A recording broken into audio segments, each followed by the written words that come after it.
Dear students, आज हम Sigmund Freud द्वारा प्रतिपादित सिद्धांत एस्पेक्ट्स ऑफ माइंड पर चर्चा करेंगे।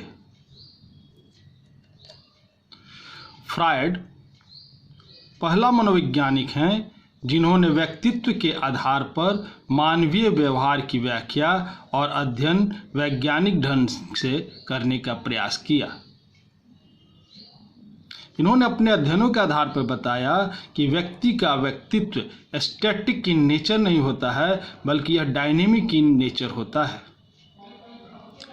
फ्राइड ने अनेक विरोधी शक्तियों जैसे life and death instinct, love and hate, pleasure and pain, activity and passivity की चर्चा की है।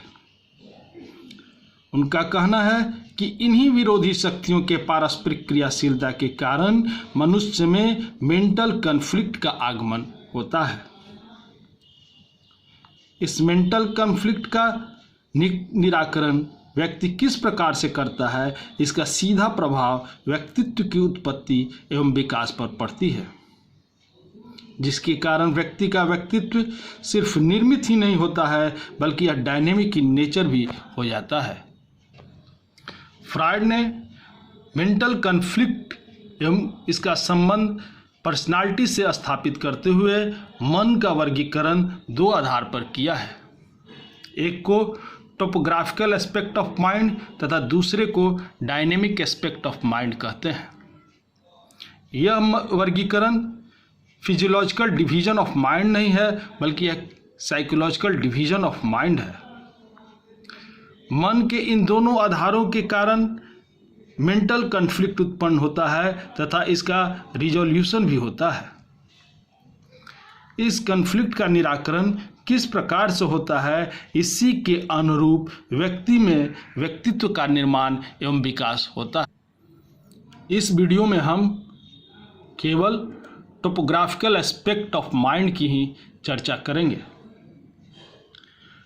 यह मन का वह भाग है जहां पर मानसिक संघर्ष उत्पन्न होता है तथा उसका निराकरण किया जाता है। फ्राइड ने टोपोग्राफिकल एस्पेक्ट ऑफ माइंड के आधार पर मन का वर्गीकरण तीन भागों में किया है: कॉन्शस, सबकॉन्शस तथा अनकॉन्शस। कॉन्शस ब्राउन का कहना है कि चेतन मन का वह हिस्सा है जिसकी जानकारी व्यक्ति को तत्कालिक ज्ञान से रहता है। कोई हम कार्य करते हैं और उस कार्य के कारण को जानते रहते हैं, तो इस तरह के कार्य हमारे चेतन मन की उपज है।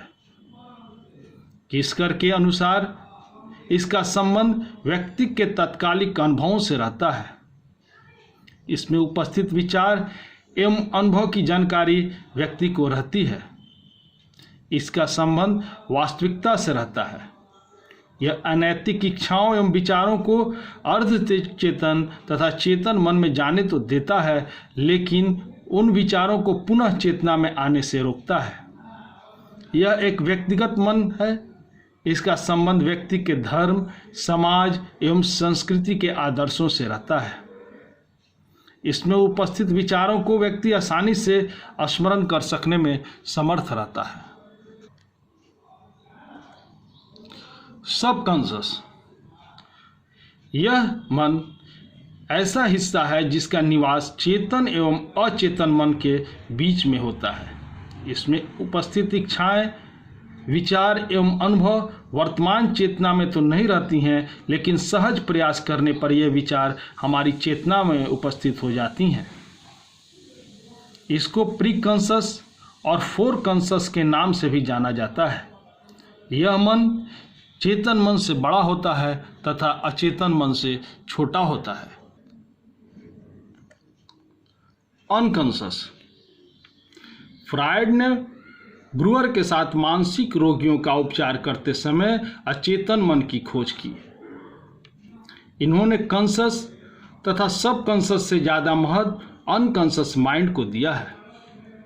इनके अनुसार अगर मन को एक इकाई मान लिया जाए तो 9/10 पार्ट जो है अनकॉन्शस माइंड है।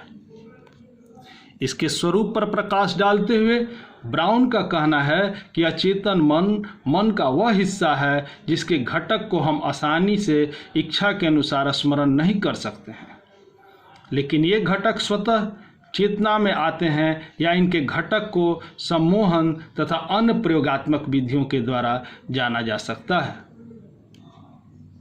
अचेतन मन में उपस्थित विचार डायनेमिक स्वरूप के होते हैं, जो बार बार चेतन मन में जाने का प्रयास करते हैं। इसमें सभी प्रकार के विरोधी शक्तियां जैसे लाइफ इंस्टिंक्ट, डेथ इंस्टिंक्ट उपस्थित रहती हैं। ये विरोधी शक्तियां एक साथ उपस्थित रहती हैं, लेकिन ये एक दूसरे की इच्छा की पूर्ति में बाधा उपस्थित नहीं करती हैं। इसके स्वरूप पर प्रकाश डालते हुए फ्रायड का कहना है कि अचेतन मन में दमित इच्छाएं जो होती हैं वो कभी न कभी चेतन मन में होती हैं। ये इच्छाएं अधिकतर कामुक स्वरूप की होती हैं, जिनको दमन के द्वारा चेतन मन से अचेतन मन में कर दिया जाता है। अचेतन मन में आने के बाद बहुत सी इच्छाएं तो डॉर्मेंट कर जाती हैं, लेकिन कुछ इच्छाएं ऐसी होती हैं जो डॉर्मेंट नहीं करती हैं। ये इच्छाएं बार बार अचेतन मन से चेतन मन में जाने का प्रयास करती हैं, लेकिन चेतन और अचेतन के मन के बीच में एक सेंसर होता है जो चेतन मन की इच्छाओं को अचेतन मन में तो जाने देता है, लेकिन अचेतन मन की इच्छाओं को चेतन मन में जाने नहीं देता है। अचेतन मन की इन्हीं इच्छाओं की पूर्ति dream, psychopathology of everyday life तथा मेंटल डिजीज के रूप में होती है। जूंग फ्रायड के एक प्रिय शिष्य हैं। इन्होंने फ्रायड के बहुत से कंसेप्ट को स्वीकार किया है, लेकिन कुछ बिंदुओं पर इनका फ्रायड से विरोध है। जूंग फ्रायड के अनकॉन्शियस के कंसेप्ट को तो स्वीकार करते हैं, लेकिन इन्होंने अनकॉन्शियस को दो भागों में विभक्त किया है। पहले को पर्सनल अनकॉन्शियस तथा दूसरे को कलेक्टिव अनकॉन्शियस नाम दिया। पर्सनल अनकॉन्शियस के स्वरूप पर प्रकाश डालते हुए यूंग का कहना है कि यह अचेतन मन एक भंडार है जिसमें व्यक्ति की सभी प्रकार की दमित इच्छाएं उपस्थित रहती हैं। यूंग के व्यक्तिगत अचेतन मन का क्षेत्र फ्रायड के अचेतन मन से बड़ा है, क्योंकि फ्रायड ने अचेतन मन में सिर्फ कामुक एवं आक्रामक इच्छाओं की उपस्थिति बतलाई है, जबकि यूंग के अनुसार व्यक्तिगत अचेतन मन में कामुक एवं आक्रामक इच्छाओं के अलावे नैतिक एवं अनैतिक इन दोनों प्रकार के विचार उपस्थित रहते हैं, जिनकी पूर्ति दैनिक जीवन में नहीं हो पाती, और ये इच्छाएं दमन के द्वारा व्यक्तिगत अचेतन मन में चली जाती हैं। कलेक्टिव अनकॉन्शियस माइंड के स्वरूप पर प्रकाश डालते हैं यूंग का कहना है कि यह एक ऐसा भंडार है जिसमें सभी प्रकार की आदिमकालीन प्रतिमाएं तथा जन्मजात मानव जाति की विशेषताएं जो मस्तिष्क के बनावट के द्वारा एक पीढ़ी से दूसरे पीढ़ी में जाती रहती हैं, उपस्थित रहती हैं।